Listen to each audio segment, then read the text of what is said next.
Commodity roundup में आपका स्वागत है। मैं हूं मनीषा गुप्ता और सप्लाई गिरने की संभावना से कच्चा तेल $106 के आसपास है। मेटल्स की अगर बात करें तो एलएमई में कीमतों में गिरावट जारी है।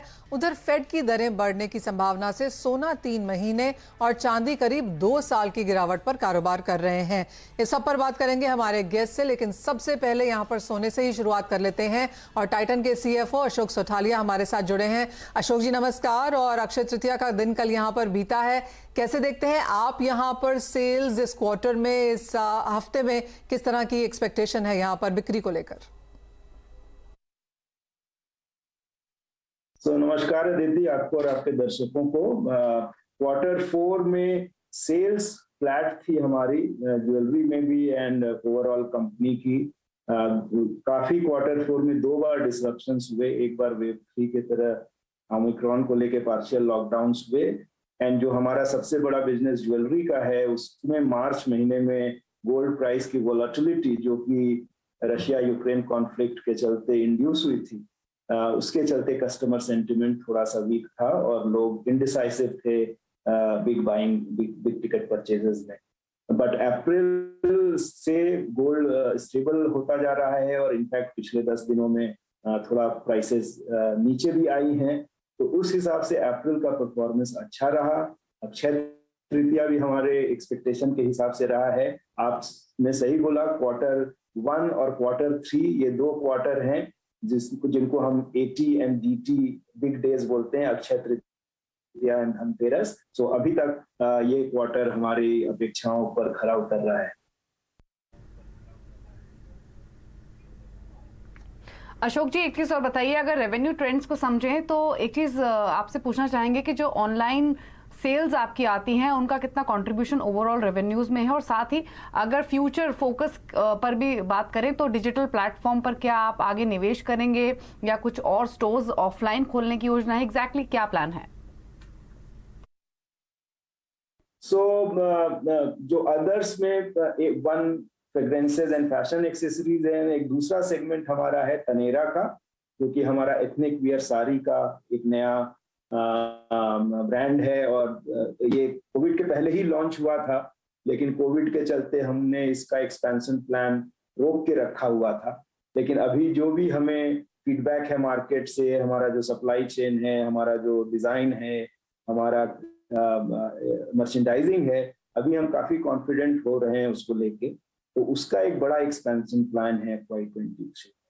अभी तनेरा जो है वो 8 शहरों में 20 स्टोर हो चुके हैं और मुझको लगता है FY23 के अंत तक मोर देन 30 सिटीज में 40 से 50 स्टोर होंगे उसके। और ऑफ कोर्स जब मैं फिजिकल स्टोर की बात करता हूं तो साइमल्टेनियसली डिजिटल चैनल पे भी काम हो रहा है।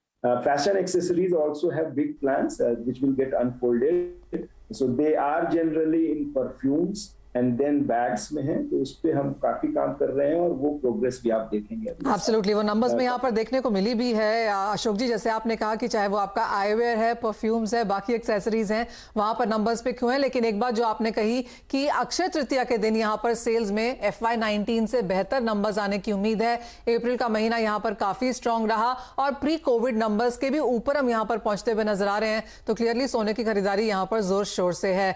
हमारे साथ अब हम अपने दूसरे गेस्ट को भी जोड़ेंगे, कोटक सिक्योरिटीज के head commodity retail business Sunil काटके और आनंद राठी के डायरेक्टर नवीन माथुर। आप दोनों का कार्यक्रम में स्वागत है। सुनील, सोने में लगातार गिरावट देखने को मिली है। आज यूएस फेड की मीटिंग से पहले कुछ मुनाफा वसूली और भी है, लेकिन खरीदारों के लिए ऑफ कोर्स अच्छी खबर है क्योंकि अक्षय तृतीया पे अच्छे नंबर्स आते हुए नजर आए और आज भी यहाँ पर बाइंग जारी है। जी नमस्कार मनीषा, मुझे लगता है जो फेड का आउटकम है, मोरलेस मार्केट अभी डिस्काउंट कर चुका है। तकरीबन लोग एंटिसिपेट यही कर रहे हैं कि 50 बेसिस पॉइंट तक का हाइक रहेगा। बट स्टेटमेंट क्या आएगा, वेदर वो और ज्यादा हॉकिश स्टेटमेंट देंगे या हो सकता है इकोनॉमिक कंसर्न्स को कंसिडर करते हुए थोड़ा सॉफ्टनिंग पे भी ध्यान देंगे, उसके ऊपर मार्केट ट्रेंड जो है डिसाइड करेगा। रीसेंट हाइस से अच्छा खासा करेक्ट ऑलरेडी हो चुका है गोल्ड।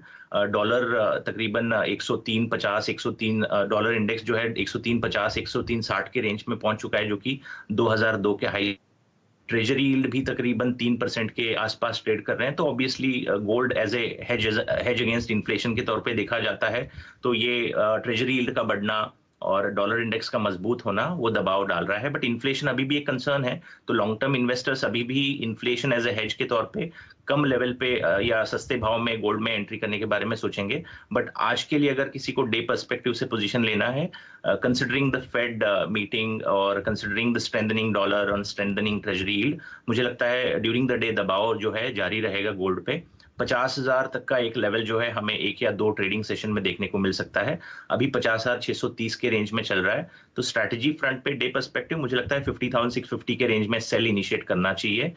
50,800 का एक रेजिस्टेंस है, वहां पे स्टॉप लॉस लगाएं और 50,200 एंड 50,000 तक का टारगेट गोल्ड में देख के चल सकते हैं शॉर्ट टर्म में। जयप्रकाश गुप्ता भी हमारे साथ मौजूद हैं। जय, आपका व्यू क्या है सोने पर? इनफैक्ट दो पर्सपेक्टिव से राय चाहिए। एक तो ट्रेडिंग के हिसाब से आप कैसे देख रहे हैं भाव को, और दूसरा ये अगर इन्वेस्टमेंट के पर्सपेक्टिव से खरीदानी हो तो आपके हिसाब से बेहतर लेवल कौन सा रहेगा एंट्री लेने के लिए? जी दीपाली, गुड मॉर्निंग। देखिए आज काफी अहम दिन है।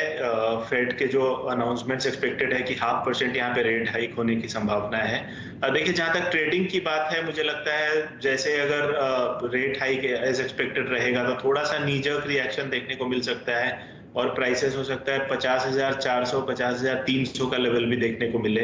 तो प्योरली ट्रेडिंग पर्सपेक्टिव से मेरे ख्याल से सेल की रणनीति रखनी चाहिए 51,000 के स्टॉप लॉस से फॉर टारगेट ऑफ 50,300। जहां तक इन्वेस्टमेंट की बात है, मुझे लगता है ये एक बहुत बेहतरीन मौका है। अगर ये करेक्शन जो अभी दिखा है इसमें यहाँ पे स्टैगर्ड वे में बाइंग इनिशिएट करना चाहिए। अक्षय तृतीया का दिन भी कल बीता है और 51,000 के नीचे यहाँ पे सोना मिल रहा है। आई थिंक जो कंसर्न्स हैं इन्फ्लेशन को लेके, आगे चल के ग्लोबल ग्रोथ को लेके, वो सब बने रहेंगे। कोई भी इन्वेस्टर को ये मौका छोड़ना नहीं चाहिए। आई थिंक अगर आज या कल में और गिरावट मिलता है तो यहाँ पे बाइंग शुरू करनी चाहिए निवेश के तौर पे।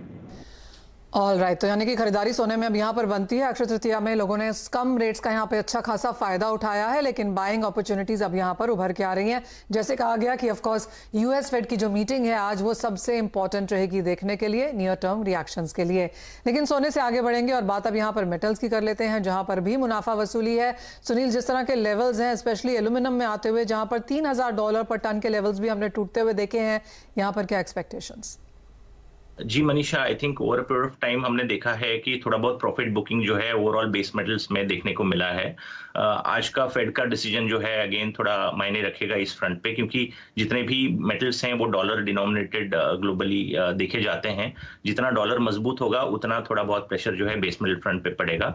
बट अपार्ट फ्रॉम दैट अगर हम देखते हैं तो जो यूएस और चाइना के फ्रंट पे जो करंट सिचुएशन है, मैन्युफैक्चरिंग एक्टिविटीज है, वो अप्रैल में घटे हैं, तो उसका जो है दबाव जो है देखने को मिल सकता है। और फेड की जो मॉनेटरी टाइटनिंग रहेगी उसका भी असर जो है कहीं ना कहीं बेस मेटल पे दबाव के तौर पे देखने को मिल सकता है। अपार्ट फ्रॉम दैट चाइना का zero tolerance towards Covid policy जो है उससे भी थोड़ा इकोनॉमिक एक्टिविटीज पे हैम्पर हो सकता है, ऐसा न्यूज है। एल्यूमिनियम फ्रंट पे स्पेसिफिकली जो थोड़ा बहुत दबाव हमने एक दो ट्रेडिंग सेशन में कल परसों आते हुए देखा था, वो मेनली क्योंकि चाइना की तरफ से जो डिमांड प्रोस्पेक्ट है वो हर्ट है अभी, उस वजह से देखने को मिल रहा है। और इवन जो चाइना की तरफ से एल्यूमिनियम का आउटपुट है 1.8% ईयर ऑन ईयर मार्च में बढ़ा है, तो कहीं ना कहीं डिमांड कंसर्न्स और प्रोडक्शन थोड़ा नॉर्मली बढ़ रहा है चाइना में, तो उसके चलते एल्यूमिनियम के भाव थोड़ा बहुत दबाव में है। अभी 241.95 242 के रेंज में चल रहा है, आज भी 1.5-2 रुपया डाउन है। मुझे लगता है 235 तक का एक लेवल जो है एल्यूमिनियम में देखने को मिल सकता है वेरी शॉर्ट टर्म में। 235 का रेंज अगर किसी को देखना है तो शॉर्ट कर सकते हैं यहाँ पे। 244 का एक स्टॉप लॉस लगा के 235 का एक टारगेट लेके चल सकते हैं। ठीक है जय, ब्रॉडर व्यू तो सुनील ने यहाँ पर दिया पूरे ही बेस मेटल पैक पर, लेकिन एक क्विक व्यू कॉपर पर भी आपका चाहिए। ज्यादा वीकनेस तो आज के सेशन में नहीं दिखा रहा, बट ऑलरेडी करेक्ट होकर 760 के आसपास आ चुका है। क्या व्यू है इन लेवल से? अब मुझे लगता है 730 तक का लेवल पॉसिबल है। देखिए अगर फेड यहाँ पे रेट टाइटनिंग करता है तो जो इजी मनी अवेलेबल था, जो बहुत सारे कमोडिटीज को चेस कर रहा था, वहां पे थोड़ा सा कंसर्न निकल के आएगा, जिसके कारण एक प्रॉफिट टेकिंग दिखेगा ओवरऑल सारे मेटल कॉम्प्लेक्स में, और कॉपर इससे अछूता नहीं रह सकता है। बट आई थिंक 720 730 लेवल अच्छा लेवल है यहाँ पे फिर से बाइंग इनिशिएट करने के लिए, क्योंकि जो इनहेरेंट डिमांड है क्लीन एनर्जी की तरफ और जिसमें कॉपर एक बड़ा रोल प्ले कर सकता है, उसे अभी नकारा नहीं जा सकता है। And that's going to be the trend setter for the future. तो प्राइसेस में जो गिरावट है इसको अपॉर्चुनिटी की तरह देखनी चाहिए। ट्रेडिंग पर्सपेक्टिव से हो सकता है कि यहाँ पे स्ट्रिक्ट स्टॉप लॉस लगा के काम करना चाहिए, but from a medium term outlook I think 720 730 एक बहुत ही अच्छा लेवल है यहाँ पे फ्रेश लॉन्ग पोजीशन इनिशिएट करने के लिए। यानी कि मुनाफा वसूली यहाँ पर मेटल्स में और भी देखने को मिल सकती है। आपको बता दें कि नियर बेयर ट्रेंड अब यहाँ पर मेटल्स में बनता हुआ नजर आया है, क्योंकि अपने हाई से काफी मेटल्स अब यहाँ पर 12 से 18% तक की गिरावट दिखा चुके हैं और कुछ और मंदी की एक्सपेक्टेशन यहाँ से भी। रुख अब यहाँ पर कच्चे तेल का कर लेते हैं, जहाँ पर हमने कुछ बहुत कंसोलिडेशन आते हुए देखी है। 100-110 के बीच में दोनों ही क्रूड वेराइटीज अब यहाँ पर कारोबार करती हुई नजर आई हैं। जय, कैसे देखते हैं आप और यहाँ पर आज के लिए क्या व्यू होगा? जी मनीषा, मुझे नहीं लगता है कि क्रूड में अब वो वापस $140 का लेवल शॉर्ट टर्म में देखने को मिलेगा। जो मेजर सप्लाई डिसरप्शंस के चांसेस जो दिख रहे थे वो ये था कि शायद रशिया पे सैंक्शन आ जाए और रशिया अपना ऑयल एक्सपोर्ट नहीं कर पाए, बट आज यहाँ पे रशिया आराम से अपना ऑयल बेच रहा है, चाइना भी खरीद रहा है, इंडिया भी खरीद रहा है। तो यूएस की जो सुप्रीमेसी थी यहाँ पे सैंक्शन की, वो थोड़ी सी फीकी पड़ती नजर आ रही है। तो सप्लाई साइड में वो एंटिसिपेटेड डिसरप्शन नहीं है जो एक्सपेक्ट किया जा सकता था, बट अगेन यहाँ पे बहुत ज्यादा गिरावट भी नहीं नजर आ रहा है। मुझे लगता है 95 से $110 WTI की बात करें तो यही दायरा नजर आ रहा है। अगर ट्रेडिंग पर्सपेक्टिव से MCX प्राइसेस पे उसको देखें तो आई थिंक 7,600 से 8,800 का लेवल है। करंट लेवल्स पे आई थिंक थोड़ा सा यहाँ पे कॉशियस रहना चाहिए, क्योंकि थोड़ा गिरावट बढ़ सकता है आने वाले दिनों में।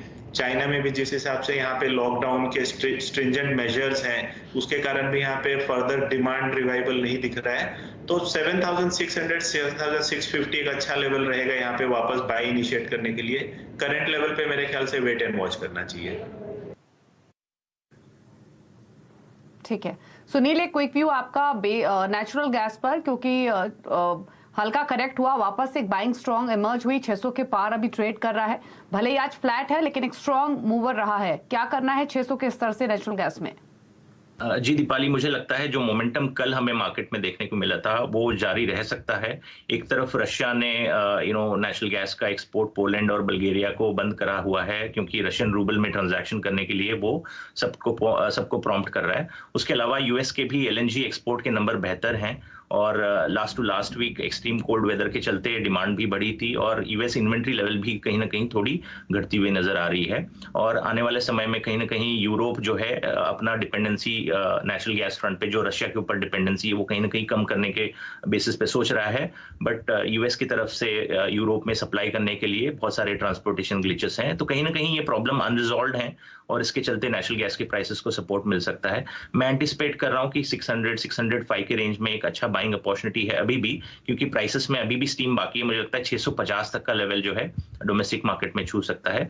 590 का एक स्टॉप लॉस लगा के 600-605 के रेंज में बाई कर सकते हैं। 640 और 650 का टारगेट लेके चल सकते हैं। ठीक है। और बात यहाँ पर खाने के तेलों की करेंगे, जहाँ पर भाव में तो लगातार तेजी है ही और माना यह भी जा रहा है कि शायद राइस ब्रैन ऑयल में ड्यूटी की कटौती होगी, लेकिन बाजार सोया मील के इंपोर्ट की मंजूरी को भी देख रहा है, जहाँ पर सरकार ने 30 सितंबर तक इंपोर्ट्स की मंजूरी दी है और 5.5 लाख टन यहाँ पर मंगाया जा सकता है।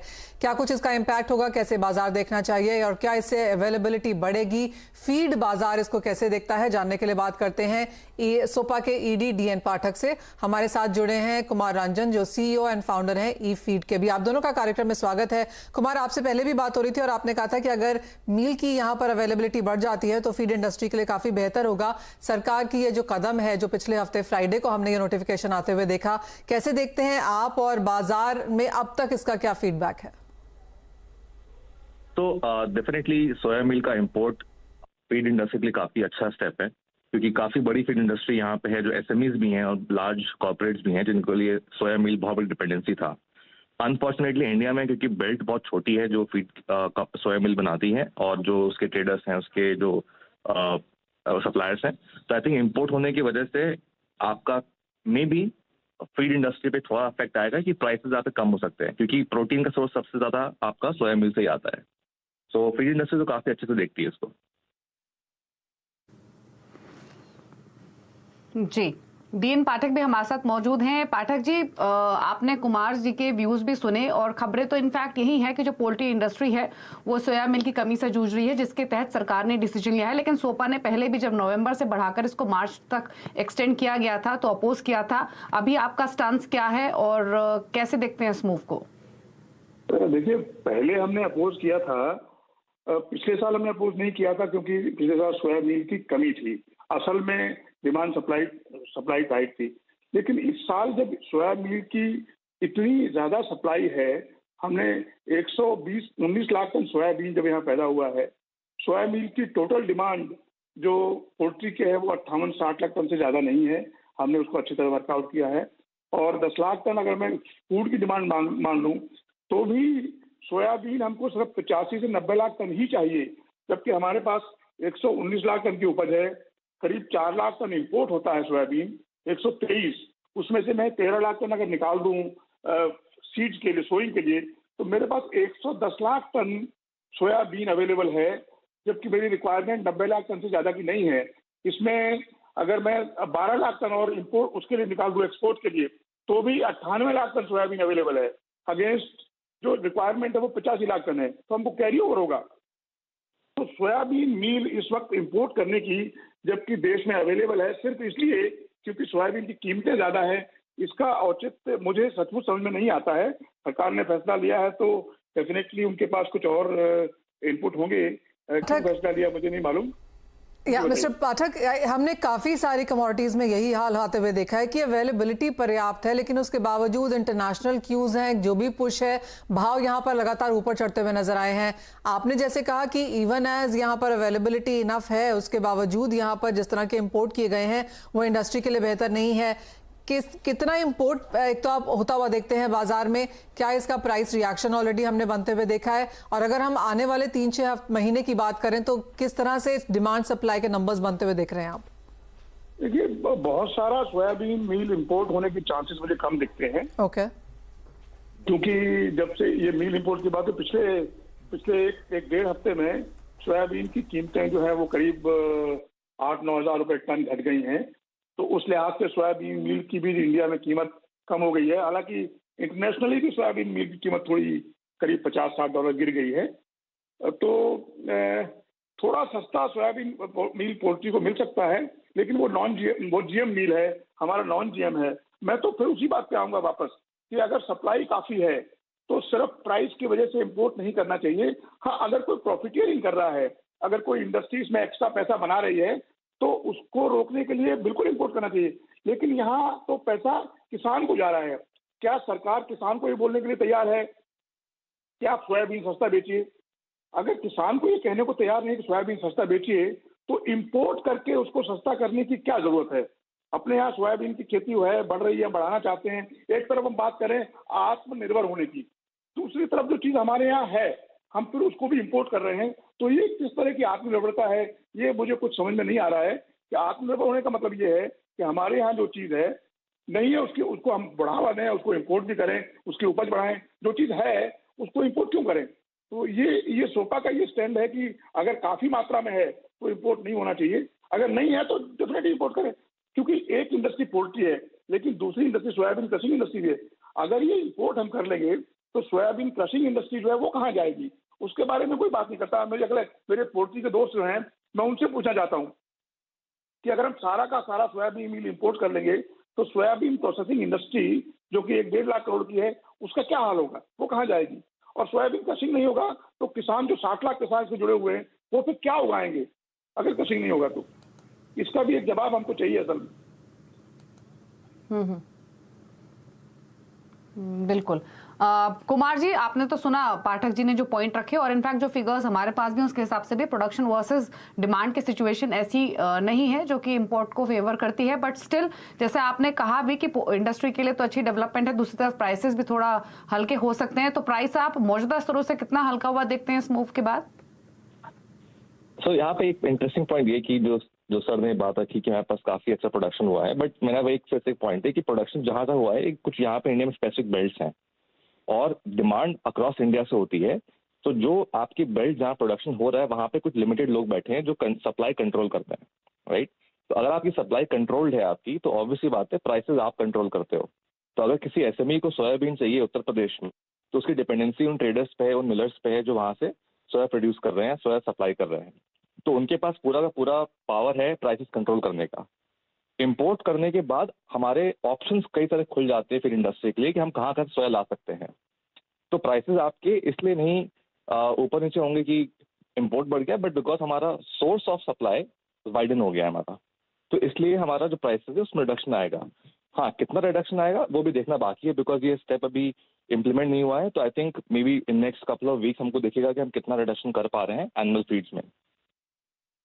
काफी इंपॉर्टेंट बात कही आपने कुमार की अवेलेबिलिटी तो यहाँ पर अच्छी खासी है, उसके बाद भी भाव बढ़ रहे हैं और शायद इसलिए सरकार ने इंपोर्ट किया, लेकिन इंस्टेड ऑफ दैट शायद उनको ये चेक करना चाहिए था कि किस तरह की होल्डिंग है यहाँ पर इंडियन मार्केट्स में और क्यों यहाँ पर डिस्ट्रीब्यूशन जो चेन है वो यहाँ पर बेहतर क्यों नहीं बनती हुई नजर आ रही। काफी इंपॉर्टेंट पॉइंट्स कुमार आपने भी और मिस्टर डॉक्टर पाठक आपने भी यहाँ पर रखे हैं कि कुछ यहाँ पर तालमेल नहीं है, जिस तरह की सोल्यूशन ढूंढने की कोशिश की गई है सरकार की तरफ से क्लियरली किसान के लिए सही नहीं बैठता, लेकिन दूसरी तरफ यहाँ पर जिस तरह की प्रोडक्शन है उस हिसाब से डिस्ट्रीब्यूशन नहीं है, तो वो कुछ चीजें यहां पर शायद ठीक करने की जरूरत है। लेकिन इंटरेस्टिंग रहेगा कि अगले 2-3 महीने के लिए जब तक के लिए ये इंपोर्ट्स खोले गए हैं तो क्या रिएक्शन हम यहां पर प्राइसेस में आता हुआ देखते हैं।